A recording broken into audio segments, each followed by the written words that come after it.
अस्सलाम नाजरीन, मैं हूं इब्राहिम अली। यूट्यूब पर आप मुझे देख रहे हैं। इस वक्त सामिया हिजाब हमारे साथ मौजूद है। सोशल मीडिया का प्लेटफॉर्म है टिकटॉक, उसके ऊपर कंटेंट बनाती हैं। 2 रोज़ कबल इनकी एक वीडियो सोशल मीडिया के ऊपर वायरल हुई, जिसमें इन्होंने हसन जाहिद नामी एक शख्स के ऊपर इल्ज़ाम लगाया कि उन्होंने इनको अगवा करने की कोशिश की गई, इनसे नकदी भी छीन कर वो गए। और आज उसके उस वीडियो के बाद, जब वो वीडियो वायरल हुई, तो इस्लामाबाद पुलिस ने हसन जाहिद को गिरफ्तार किया। आज उसको अदालत में पेश किया गया और अदालत ने 5 रोज़ा जिस्मानी रिमांड मंजूर करते हुए उसको पुलिस के हवाले कर दिया। लेकिन हसन जाहिद के साथ सामिया का क्या ताल्लुक था, ये नहीं से हम जानेंगे। सामिया, बताइएगा कब से उनके साथ आपका रिलेशन है और ये रिलेशन अचानक से दुश्मनी में कैसे चेंज हो गया? अच्छा, 6 महीने पहले की बात है व्हेन हसन प्रपोज़ मी और ये सारी चीज़ें चल रही थी। बट मैंने उनको इनकार कर दिया था। बट उनकी वालिदा ने जब मुझसे कॉन्टैक्ट किया और वो डायरेक्टली मुझे शादी के लिए कह रहे थे, तो ये मुझे आज की जनरेशन में उनकी एक अच्छी बात लगी। तो मैंने कहा कि 5 से 6 साल तो चाहिए, बिकॉज़ मैं कहीं और कमिटेड नहीं थी, तो आप हम मुझे कुछ टाइम चाहिए। देखिए, आपके रिश्ते होते हैं, आपकी शादियाँ होती हैं ना, तब भी आप टाइम लेते हो अगले बंदे को जज करने का। आप इस तरह शादी नहीं कर देते, माँ-बाप भी उठा के अपनी बच्ची नहीं दे देते। तो मैं अपने फैसलों की खुद ज़िम्मेदार हूँ कि मैं ले सकती थी अपना फैसला, तो मैंने उन्हें बोला कि जी मुझे थोड़ा टाइम चाहिए। तो 5 से 6 साल जब मैंने उन्हें दिए, तो उसके बाद भी हसन मुझे फ़ोर्स करते रहे कि नहीं शादी करनी है, और वो एक लव बॉम्बिंग कि रोज़ेज़ ले आना, ये है, वो है। और उसके बाद 3 महीने पहले की बात है कि जब सना वाला ये वाक़या हुआ, तो मैं बिल्कुल डर गई थी और मैंने हसन से क्या, मैंने अपनी फीमेल फ्रेंड से भी स्पेस रख लिया था। मैं अपने किसी मेल फ्रेंड से नहीं मिलती थी, मैं शूट्स पे नहीं जाती थी, मैं घर से ही कंटेंट बना रही थी, क्योंकि मैं डर गई थी। और उसके बाद से काफ़ी दिन तो मैंने कंटेंट भी नहीं बनाया। और उसके बाद से हसन ने मुझे अब्यूज़ करना स्टार्ट कर दिया और मुझे हैरेस करना स्टार्ट कर दिया, शादी करो, शादी करो। उनको ये लगा कि मैं उनसे दूर जा रही हूँ। बट मेरा ये स्पेस लेना मुझे फ़ायदेमंद साबित हुआ। अगर मैं ये ना करती, तो हसन का असली रूप मेरे सामने ना आता। शायद मैं उससे शादी करती, उसके बाद वो मुझे कैसे, वो आप देख रहे हो बच्ची, उसकी आँखों में छुरी मार दी उसके ससुराल वालों ने। मेरे साथ बाद में इन लोगों ने ये चीज़ें करनी थी, और मैं, अच्छी बात है कि मैंने उस वक़्त इसको इनकार किया और इसका असली रूप सामने आया। ये मुझे पिछले 3 महीने से थ्रेटन कर रहा है। कभी कुछ, मेरी मम्मा को आके कह रहा है, आप रिश्ता नहीं देंगी, मुझे किसी और के साथ नज़र आएगी, मैं इसकी टाँगें तोड़ दूँगा। जिस दिन ये हरकत की है, उस दिन भी इसने मुझे कॉल पे धमकियाँ दी हैं, जिसकी वॉइस रिकॉर्डिंग मेरे पास मौजूद है, मैं पुलिस को दे चुकी हूँ और वो इंशाल्लाह ऑन एयर भी हो जाएगी बहुत जल्दी। तो बहुत सारी धमकियों के बाद जाके मैंने ये स्टेप लिया है कि मैंने पब्लिकली लोगों से और मीडिया से हेल्प माँगी है। अच्छा, मुझे ये बताएं कि आपने जो वीडियो आपकी वायरल हुई है, उसमें आपने ये भी इल्ज़ाम लगाया कि उसने आपको अगवा करने की कोशिश की। तो क्या उसने आपको अगवा करने की कोशिश की है? क्या वो घर के अंदर आया था या आपको घर के बाहर उसने बुलाया था? हसन ने मुझे कॉल की थी, जो कि उन्होंने मुझे एंगेजमेंट रिंग पहनाई हुई थी, वो रिंग वो लेने के लिए आए थे, प्रपोज़ल रिंग। तो मैं उन्हें वो देने के लिए आई थी, मैं अपने लॉयर के साथ ऑलरेडी कॉल पे थी, क्योंकि मुझे सुबह से थ्रेटन कर रहे थे। तो मैं डरी हुई ज़रूर थी, और औरत की एक सिक्स्थ सेंस भी होती है ना, आपको पता चल जाता है आपके साथ क्या हो रहा है। तो मैं थोड़ी-सी डरी हुई थी, मैंने 15 पे भी पहले से कॉल कर दी थी। जब मैं उन्हें रिंग देने आई थी, तो मुझे मेरे लॉयर ने कहा था कि आप रिकॉर्ड कर लेना वो देने से पहले, क्योंकि एंड पे वो बोल देंगे हमारे पास तो रिंग भी नहीं है, ये भी नहीं है, वो भी नहीं है।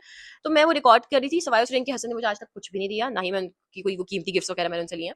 तो मैंने वो मैं रिकॉर्ड कर रही थी और हसन मेरा मोबाइल खींच के भाग जाते हैं। अब आप ये देख लें कि वो क्रूज़र पे आए हैं और नंबर प्लेट उसको लगी हुई है मेहरान वाली गाड़ी की, जो कि रिपोर्ट्स के मुताबिक, पुलिस के मुताबिक है।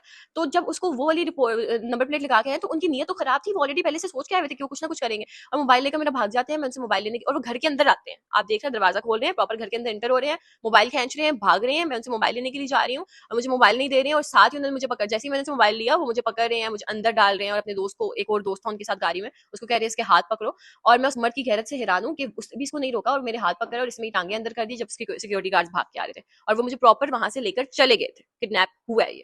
अच्छा, ये भी बता दें कि उनकी फैमिली की जानिब से ये कहा जा रहा है कि आपने जिस तरह कहा कि एक रिंग के अलावा कभी आपने उससे कुछ भी नहीं लिया। लेकिन कुछ ट्रांज़ैक्शंस जो हैं वो उसकी स्क्रीनशॉट्स सोशल मीडिया पे ख़ास करके ट्विटर के ऊपर शेयर किए जा रहे हैं कि ये ट्रांज़ैक्शन उसने आपको की हैं। तो ये भी आपके ऊपर एक इल्ज़ाम है और साथ मोबाइल का भी कहा जा रहा है कि आपको एक मोबाइल गिफ्ट भी किया हुआ था उन्होंने।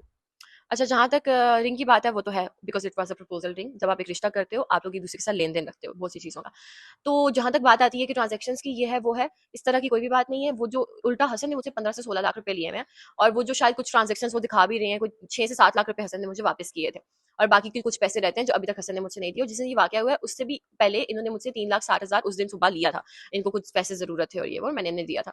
और कोई मोबाइल की बात नहीं है, मेरे मोबाइल्स बहुत पुराने हैं और मैं जहाँ से मोबाइल्स लेती हूँ, मेरी परमानेंट शॉप्स हैं। अभी मामला ये नहीं आता कि हसन के साथ मेरा कब का रिलेशनशिप था, मेरा उसके साथ कैसा लेन-देन था। मेन मामला ये आता है, जो कि हुकूमत को भी समझना चाहिए और अवाम को भी समझना चाहिए, और आप लोगों को भी अंडरस्टैंड करना चाहिए, कि कोई भी इंसान, किसी भी को, कोई माँ है, बेटी है, बहन है, बीवी है आपकी, आपको किसी ने इजाज़त नहीं दी है, आप ये कानून के खिलाफ काम कर रहे हो कि आप उसको मार रहे हो सरेआम, और आप उसको गाड़ी में डाल के अगवा करके उसको कह रहे हो कि मैं तुमसे निकाह करूँगा, नहीं करोगी, ऐसे फेंक दूँगा, मैं ये कर दूँगा, मैं वो कर दूँगा। प्रॉपर नज़र आ रहा है कि मैं लड़ रही हूँ अपनी जान के लिए, मैं लाते मार रही हूँ उसको। उस बंदे के पास गन थी, वो एक कत्ल का केस भी बनता है, क्योंकि वो गन लेकर साथ आए हुए थे। तो जो जिस इंसान से अभी मामला ये बनता है कि मेरी जगह कोई भी बहन-बेटी हो सकती थी, ठीक है? आप बेटियों की शादियाँ कर देते हो, वो बाद में कत्ल हो जाती हैं, ये इससे हज़ार गुना बेहतर है कि मुझे पहले से उनका पता चल गया। तो काइंडली इस मामले को हाइलाइट किया जाए कि उन्होंने मेरे साथ जो चीज़ की है, वो ज़्यादती है।